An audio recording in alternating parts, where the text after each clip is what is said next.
you ever have this problem? You purchase 4x6 shipping label, but after applying packing tape, the printed content faded or disappeared. Actually, it's not your printer's fault. It's because different labels have different levels of the plasticizer resistance. Today we have prepared two rows of labels. One is soft-coating direct summer label, and the other is flexible eco direct summer label. Let's run a test to see the difference in plasticizer resistance. First, we printed both rows of labels.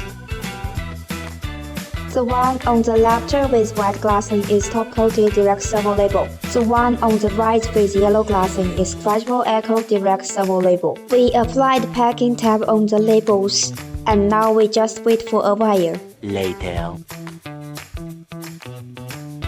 The top-coated direct servo label on the left didn't fade. The tapped area on the scratchable eco direct servo label has faded. It's more visible under the light. So if you are in logistics, delivery, or e-commerce shipping, make sure to choose our top-coated direct servo label with strong plasticizer resistance, much more reliable. Choose professional.